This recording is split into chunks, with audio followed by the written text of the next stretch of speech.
morning. So here I with the topic numericals on the capacitance. So last class हम लोगों ने calculation किया था कैपेसिटेंस का single phase two wire system का और three phase three wire system का।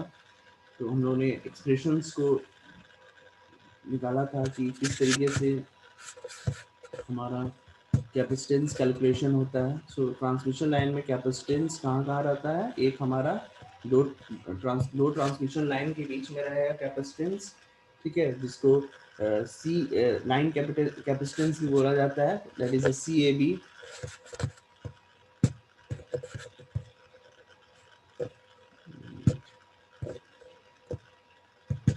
और ये सी बी एन हो गया लाइन एंड न्यूट्रल, दैट है न्यूट्रल को ग्राउंड को लिया जाता है न्यूट्रल। सो ग्राउंड और न्यूट्रल के बीच कैपेसिटेंस है ये।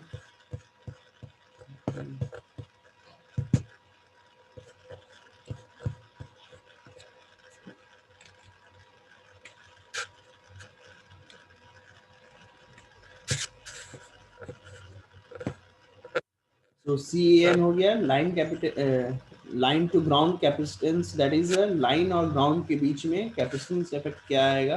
और CAB हो गया फेज ए और बी के बीच का कैपेसिटेंस इफेक्ट। तो ये आपका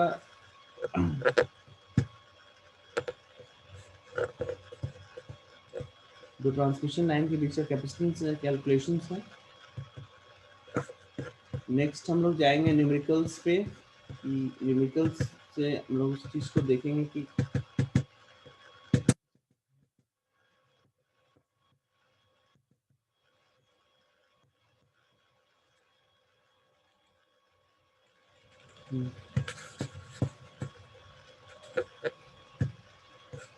तो यहाँ पे न्यूमेरिकल है, a three phase overhead transmission line has its conductor arranged at the corners of a equilateral triangle, ठीक है, equilateral triangle of 2 meter side. Calculate the capacitance of each line conductor per kilometer given that the diameter of each conductor is 1.25 centimeter, ठीक है। तो यहाँ पर आपको निकालना है कैपेसिटेंस फेज और लाइन के बीच, फेज और ग्राउंड के बीच का कैपेसिटेंस वैल्यू निकालना है, पर किलोमीटर निकालना है, ठीक है। तो एक्चुअली इसमें ये सिमेट्रिकल स्पेसिंग का है, तो तीनों फेज एक दूसरे से इक्वल डिस्टेंस पर है। तो हम लोगों ने इसमें देखा था कैपेसिटेंस के केस में कि इसमें आपका सिमेट्रिकल स्पेसिंग और अनसिमेट्रिकल स्पेसिंग दोनों का केस देखा था। तो ये हमारा सिमेट्रिकल स्पेसिंग का है। तीनों कंडक्टर जो है, तीनों फेज जो है वो एक दूसरे से 2 मीटर अपार्ट है। हम लोग बोल सकते हैं इक्विलेटरल ट्रायंगल के कॉर्नर्स पर है, ठीक है। 2 मीटर का डिस्टेंस है एक दूसरे का हर दो फेज के बीच में। और कंडक्टर का जो डायमीटर है वो दिया होगा 1.25 सेंटीमीटर, ठीक है। तो इसको कैलकुलेशन हम लोग करेंगे।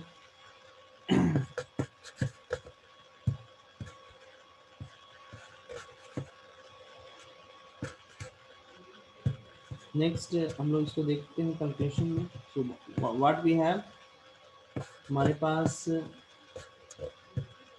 हमारे पास दिया हुआ है डी का वैल्यू 2 मीटर, आर का वैल्यू है 1.25 सेंटीमीटर। इसको आप मीटर में चेंज कर लीजिए, रेडियस हो गया 1.25/2। What is the CAN, this is the capacitance between page A and neutral. तो इसका हम लोगों ने फॉर्मूला देखा था। What is the formula, CAN 2 pi epsilon naught by natural log d by r farad per meter, ठीक है। Case of symmetrical spacing, put the value, सारे वैल्यूज को पुट कीजिए और उसको कैलकुलेट कीजिए। डी का वैल्यू यहाँ पे 2 मीटर है, आर का वैल्यू 1.25/2 इंटू 10⁻²मीटर। सबको ऐसा यूनिट में चेंज कर लेना है, ठीक है। एप्सिलॉन नॉट क्या है, परमिटिविटी है फ्री स्पेस में, क्योंकि यहाँ पे क्वेश्चन में मेंशन नहीं है इसलिए हम लोग फ्री स्पेस लिए। अगर मेंशन रहता तो epsilon not will be replaced by epsilon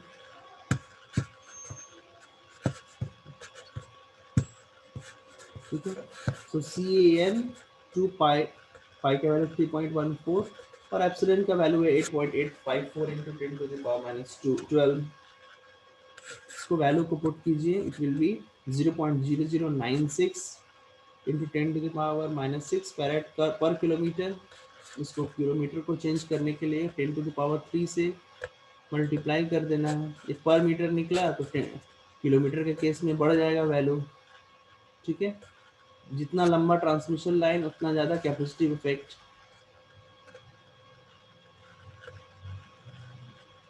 सो ये वैल्यू यहाँ पे 0.9096 into 10 to the power minus 6 था। इसको माइक्रो फैराड पर किलोमीटर में चेंज कर लिया गया। तो this was the case of a symmetrical. Next हम लोग देखेंगे अनसिमेट्रिकल केस के केस में।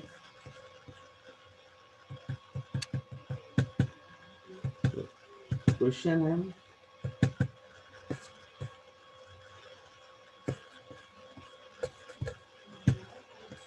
सो 3 फेज 50 हर्ट्ज की सप्लाई है, 66 केवी का ओवरहेड ट्रांसमिशन लाइन है, are placed in a horizontal plane as shown in figure.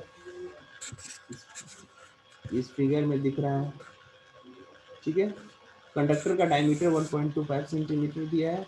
अगर लाइन का लेंथ 100 किलोमीटर है तो कैलकुलेट करना है कैपेसिटेंस पर phase for 100 kilometre transmission line, और चार्जिंग करंट निकालना है पर फेज क्या होगा। सो ये अनसिमेट्रिकल केस है। ठीक है, conductor A, conductor B and conductor C. This is basically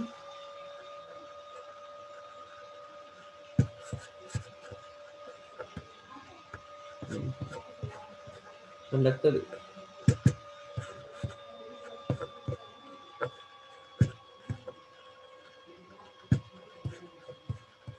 conductor A है इधर।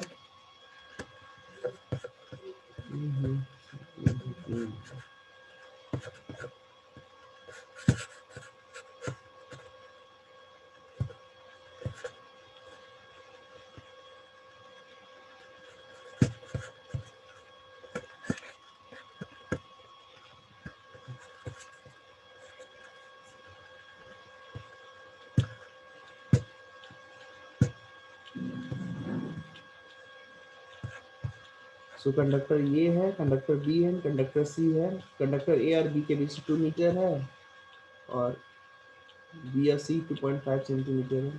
ट्रांसपोज्ड है तो डेफिनेटली तीनों में सेम वैल्यू आएगी। एवरेज वैल्यू ले लेते हैं हम लोग। तो ये केस है अनसिमेट्रिकल का। सो डी का वैल्यू यहाँ पे 2 मीटर दिया हुआ है, D1 का वैल्यू, और D2 का वैल्यू दिया है, D2 का वैल्यू दिया है 2.5। तो D3 क्या होगा, D1 plus D2 horizontal plane में है 4.5 सेंटीमीटर। रेडियस का वैल्यू निकल जाएगा 1.25 by 2 into 10 to the power minus 2 metre. So total length transmission line का 100 किलोमीटर है। Supply voltage, line supply voltage क्या है, 66 kV है। तो हम लोग सबसे पहले कैपेसिटेंस पर फेज निकालेंगे। तो कैपेसिटेंस पर फेज और अनसिमेट्रिकल केस में हम लोग ये देखें तो ये वैल्यू होता है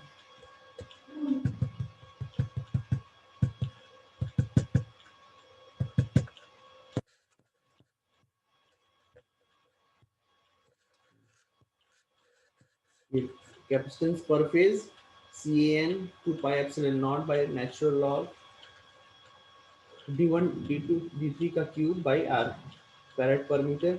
सो पुट द वैल्यू, सारे वैल्यूज को पुट कीजिए और आंसर निकालिए। It will be 0.0091 into 10 to the power minus 6 farad per kilometre. उसको किलोमीटर में चेंज कर लिए हम लोग। सिंपल है, इसमें वैल्यूज पुट करना है और आपको निकालना है। तो टोटल कैपेसिटेंस ये निकल गया है 0.91 इंटू 10 इंटू 100 किलोमीटर का निकालना है। तो माइक्रो फैराड के आंसर हो गया। चार्जिंग करंट है, चार्जिंग करंट का एक्सप्रेशन क्या होता है, VPH बाई XC। चूंकि ये फॉर्मूला IC है, चार्जिंग करंट है, यहाँ पर इंडक्टिव इफेक्ट और रेजिस्टिव इफेक्ट को नहीं लिया गया है क्योंकि क्वेश्चंस में दिया नहीं है, इसलिए आप नहीं लोगे। तो सिंपल क्या होगा, नेट करंट क्या होगा, charging current IC, VPH by XC value होता है, ठीक है। एक्सी क्या है, इसका रिएक्टेंस हो गया, है ना, क्योंकि जेड का वैल्यू यहाँ क्या होगा, एक्सी होगा।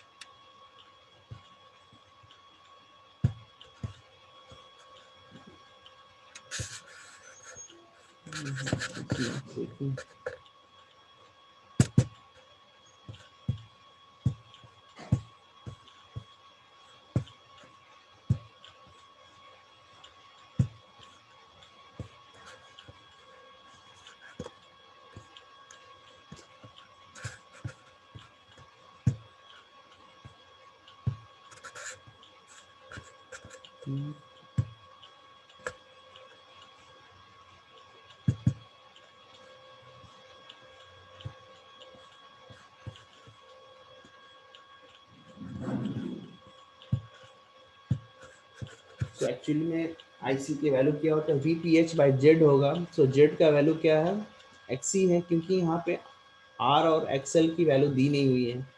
सो Z will be equal to XC. So IC की वैल्यू हो जाएगी वीपीएच, वीपीएच इसको लाइन वोल्टेज को फेज वोल्टेज में ले लिए, 66 इंटू 10⁻³ हो गया वोल्टेज डिवाइड बाई √3, तो फेज वोल्टेज मिल गया।